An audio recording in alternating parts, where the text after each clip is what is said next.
आज वंचित बहुजन आघाड़ी के राष्ट्रीय अध्यक्ष हमारे नेता सेनापति बाला साहब अम्बेडकर जी के आदेश पर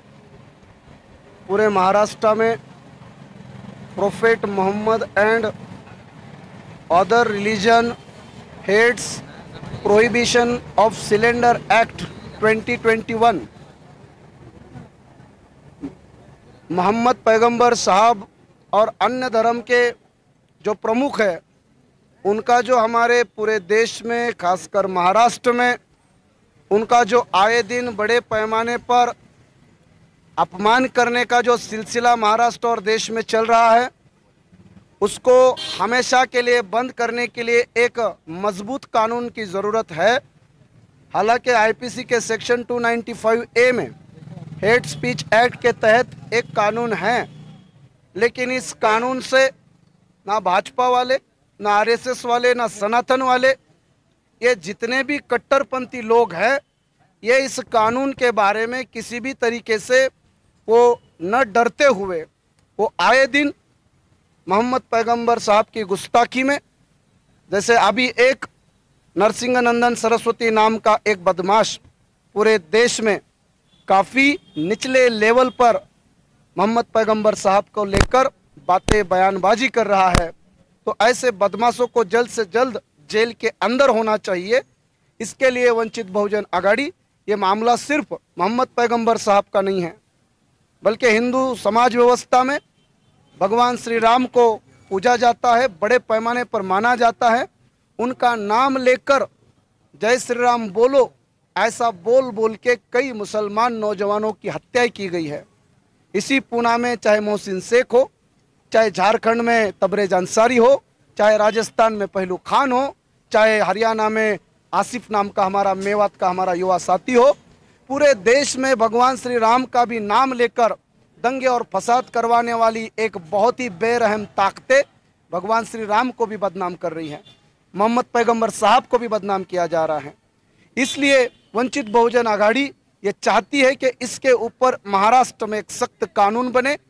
और इस कानून का जो पनिशमेंट है, इम्प्रिजनमेंट है, वो 3 साल की बजाय 7 साल तक किया जाना चाहिए और जो इनका फाइन होता है वो 10,000 से बढ़कर 50,000 होना चाहिए। और ये जो क्राइम है, ये जो अपराध है, ये कॉग्निजिबल होना चाहिए, नॉन बेलेबल होना चाहिए और ये फर्स्ट क्लास मैजिस्ट्रेट कोर्ट में सख्ती के साथ चलना चाहिए।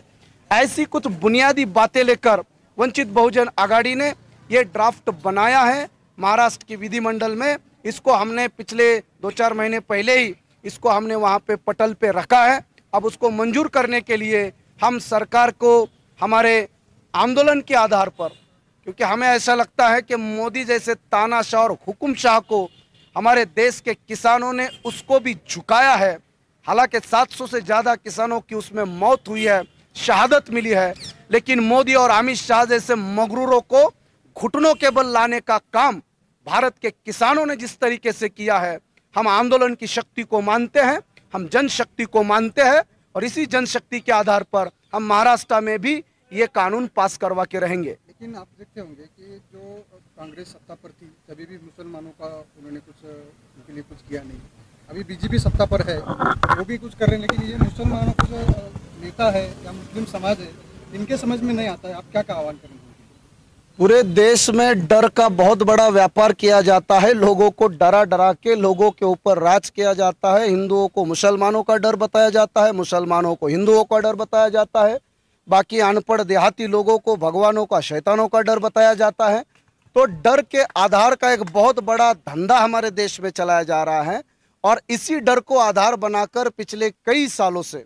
हमारे पिछड़े हो, दलित हो, आदिवासी हो, चाहे मुस्लिम हो, सब लोगों को कांग्रेस और एनसीपी के लोग बीजेपी और आरएसएस का डर बता बताकर उनके ऊपर हुकूमत कर रहे हैं। लेकिन जो सच्चर आयोग कमीशन का रिपोर्ट हो, चाहे महाराष्ट्र के मोहम्मदुल रहमान कमीशन का रिपोर्ट हो, चाहे प्रोफेसर कुंडू कमीशन का रिपोर्ट हो, ये सारे रिपोर्टों ने कांग्रेस की, भाजपाइयों की पोल खोल दी है। मुसलमानों के, दलितों के और पिछड़ों के क्या हालत है, ये सारे रिपोर्ट सरकार के हैं। इसलिए मुझे लगता है कि किसी ने भी इन दोनों बदमाशों के चक्कर में नहीं आना चाहिए। वंचित बहुजन आघाड़ी हम लोग ऐसा मानते हैं कि भाजपा निकम्मी है तो कांग्रेस उसकी मम्मी है, ऐसा हम लोगों का मानना है।